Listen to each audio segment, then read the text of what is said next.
সকলকে জানাই আন্তরিক সালাম ও মোবারকবাদ। আলহামদুলিল্লাহ, আজকে 201 গম্বুজ মসজিদে আমার জুমা পড়ানোর তারিখ ছিল।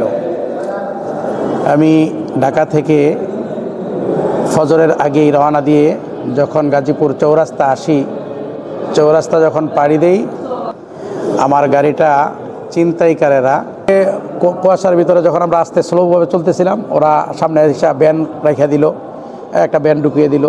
এরপরে এই কাবার্ড ব্যান, এই চতুর্দিক দিয়ে আমাদেরকে আটক করে পরে আমাকে নামাই ফেললো। নামায় ড্রাইভারকে বললো যদি বাঁচতে চাও তাহলে গাড়িটা সাইড করে গলির ভিতরে ঢুকাও। তো ড্রাইভারকে আমি বললাম যে ভাই, মারামারি দরকার নাই, তুমি গলির ভিতরে ঢুকাও, যা হবে। এদেরকে বললাম যে আপনারা গায়ে হাত দিবেন না, আপনারা যা চাবেন ইনশাল্লাহ আমরা তা দিয়ে দিব, কোনো সমস্যা নাই। তা আমি যখন বলেছি যে 201 গম্বুজে জুমা পড়াবো, এরা কোনো মতেই যখন মানতে ছিল না। আমি প্রোফাইল থেকে পিকচারটা পর্যন্ত দেখিয়েছি, এটাও তারা মানতেছে না।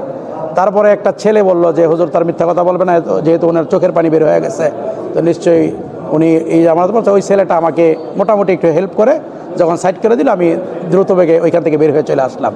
আমার পকেটে কিছু টাকা ছিল, সামান্য 20-25 হাজার টাকার মতন ছিল, এটা একটা ছেলে নিয়ে গেছে।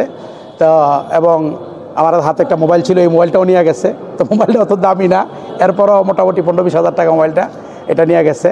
কিছু গাড়িতে রাইখে আসছি, এদেরকে বলছি যে আমার মারামারি করবেন না, গাড়ি আছে, আপনারা গাড়ি রাখেন, এবং এরাও আছে, এদেরকেও রাখেন, সমস্যা নেই, আমাকে ছাড়েন, আমি গিয়ে জুমা পড়াই।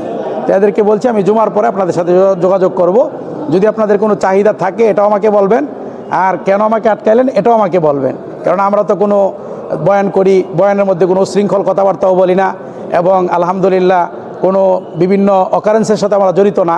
তা আমাদেরকে কেন অ্যাটাক করবেন? হ্যাঁ, এই বলে আমি তাদেরকে এখানে রেখে আসছি। এখন গিয়ে তাদের সাথে যদি যোগাযোগ করতে পারি তাহলে আলহামদুলিল্লাহ, অন্যথায় যে 2জন স্কুলের স্টুডেন্ট আছে আমার মুসল্লি, এরা যদি পারে, এদের বিভিন্ন মাধ্যম ধরিয়ে এরা যদি বাসায় চলে যেতে পারে, তা আলহামদুলিল্লাহ।